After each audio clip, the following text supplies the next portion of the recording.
On dit qu'il faut lâcher l'ego pour être heureux, mais ce n'est pas totalement vrai. En réalité, nous avons besoin de notre ego pour nous construire. L'ego, c'est l'image que nous en avons de nous-mêmes. Ça dépendra s'il est mal placé ou non. Les ennuis commencent quand on finit de se construire en se comparant aux autres, en réalité.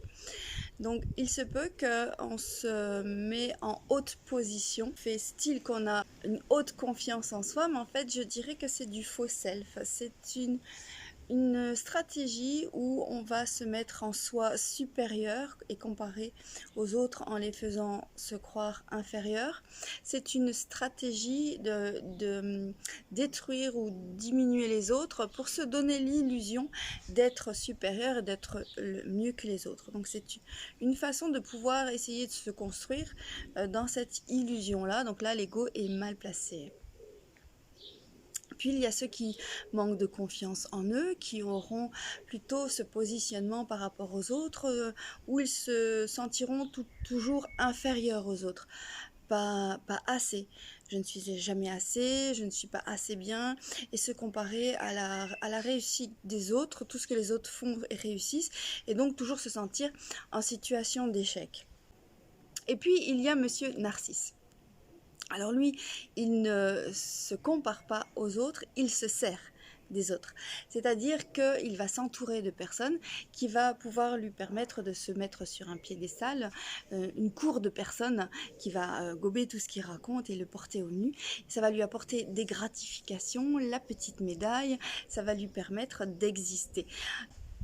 Donc ici, on est dans le registre des pervers narcissiques. Monsieur Narcisse, c'est quelqu'un qui n'aime pas les autres, mais qui va aimer le reflet de lui-même à travers le regard des autres. Et puis, il y a ceux qui ont vécu des traumatismes, le traumatisme de l'abandon, du rejet, qui vont chercher des preuves d'amour au travers du regard des autres, qui vont chercher à se faire aimer par rapport aux autres. Et donc ça, c'est le genre de personne qui va en faire trop pour pouvoir se faire aimer, qui vont toujours être dans des stratégies de faire pour les autres et de s'oublier, mais pour avoir comme résultat de quémander de l'amour, d'avoir de l'amour, d'être validé par les autres en fait. C'est une stratégie pour valider sa propre valeur, donc c'est très instable aussi comme positionnement parce que finalement ils ont toujours besoin des autres pour avoir l'illusion d'être aimés. Cela c'est les candidats préférés pour les pervers narcissiques qui vont jouer de cela parce qu'eux vont se servir d'eux, ont besoin d'eux pour pouvoir exister et se sentir importants. Il est vrai que depuis notre tendre enfance, les enfants sont comparés. Ah, regarde, cet enfant-là, il est plus sage que l'autre, ne fais pas comme lui, toi tu es comme ceci, comme cela. À l'école, on a été habitué à être validé par un système de points, d'évaluation. Dans le monde du travail, on continue ce système-là. Donc, on nous incite finalement à se comparer. Donc j'imagine bien que si on reste dans ce système-là, ça peut occasionner beaucoup de frustration. Donc le premier conseil que je te donnerais, c'est de ne pas tomber dans ce jeu de comparaison. Il n'y a pas de compétition dans la vie en fait. Chacun est ce qu'il est, chacun progresse à son propre rythme et il n'est pas question de se comparer aux autres. De toute façon, nous sommes tous différents, tous, on a un rythme différent et des apprentissages différents. Donc ne rentre surtout pas dans ce jeu de comparaison et de compétition. Il y a ceux qui n'entrent pas dans ces jeux de compétition, mais qui vont aller dans des comparaisons de soi à soi-même. Ça, c'est monsieur ou madame perfectionniste. C'est-à-dire qu'ils ne sont jamais contents de ce qu'ils font. C'est une manière de ne pas reconnaître leur valeur. Même si on leur dit c'est très bien ce que tu as fait, ils ne pourront jamais apprécier le moment ou ce qu'ils ont fait parce que ce n'est jamais assez, jamais bon, jamais bien. Et tant qu'ils n'auront pas atteint la perfection, ils auront l'illusion qu'ils ne peuvent pas être heureux. Donc c'est aussi finalement un système où l'ego est mal placé et ne permet pas d'être serein. Donc la première clé que je te disais, c'est d'arrêter ce système de compétition et de comparaison aux autres. Pour ça aussi, il faut pouvoir accepter qui l'on est. C'est pas toujours très simple. L'ego n'accepte pas qui il est et veut se construire une image qui va renvoyer aux autres, qui va faire sentir qu'il est bien mieux que ce qu'il pense de lui-même.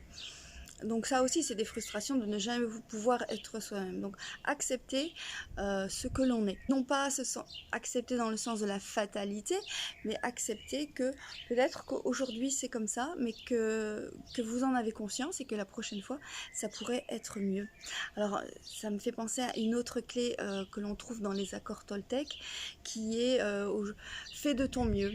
Alors le mieux change de jour en jour. Donc si aujourd'hui tu as fait, par le passé tu as fait de ton mieux, ce que tu pensais de ton mieux mais ça n'était pas adapté, tu étais dans des stratégies, eh bien il se peut que tu aies pris conscience de cela, que tu aies accepté, c'est une des clés aussi, tu as accepté que finalement oui c'était comme ça, mais que tu peux faire mieux la prochaine fois, sans te donner des injonctions de type je suis obligé de faire mieux, mais plutôt j'accepte que c'était ainsi et la prochaine fois je vais faire en sorte de donner le meilleur de moi-même. On est dans une projection beaucoup plus saine et où on peut lâcher aussi un petit peu prise. On n'est pas dans la compétition, mais tout simplement dans le vouloir faire de son mieux. L'ego sain, là où on peut se construire vraiment, eh bien, va falloir faire preuve de beaucoup d'humilité parce qu'il faut pouvoir aller à la rencontre de soi-même. Donc, comme je le disais, accepter sa vulnérabilité, mais aussi aller vraiment à la connaissance de soi. Tiens, quels sont mes schémas de sabotage, mes stratégies qui ne sont pas adaptées et comment est-ce que je peux faire autrement pour améliorer ça de manière à ce que ce soit sain pour moi, mais également pour les autres. Et puis aussi, puisqu'il n'y a pas de système de comparaison, eh bien, il n'y aura pas de système de dépendance vis-à-vis des autres. Et ça, c'est une grande liberté aussi. Et c'est le bonheur absolu, c'est de ne dépendre de personne. L'égoïsme sain, en réalité, c'est bon pour soi. C'est bon pour soi, pour se construire. Est-ce que c'est une image, une illusion, une idée que tu donnes de toi-même? Ou est-ce que c'est vraiment toi-même? De travailler vraiment à être authentique, à être soi-même, à accepter sa vulnérabilité, être en lien et en relation avec les autres. N'hésitez pas à prendre rendez-vous. Vous allez me retrouver en faisant un hashtag épanouie vie. Donc si vous voulez prendre un rendez-vous et travailler sur cette question-là, par exemple, pense à liker, à partager pour faire vivre cette communauté. Ne garde pas cette ressource pour toi tout seul. Abonne-toi si tu veux être au courant des prochains podcasts ou vidéos. Je te dis à très bientôt et coachement vôtre. Pour être tenu au courant dès qu'un outil de développement personnel est mis à ta disposition, abonne-toi bien sûr. Pour soutenir ma chaîne et faire grimper les algorithmes, pense à liker. Tous ces outils, ces sources d'informations, fais-en profiter le plus grand nombre en partageant. Je te remercie de contribuer à cette chaîne qui a pour but d'embellir la vie, de devenir une personne plus consciente et épanouie. Bien entendu, ces podcasts ne se substituent pas à une véritable séance de développement personnel individuel et surtout personnalisé. À très bientôt et coachement vôtre!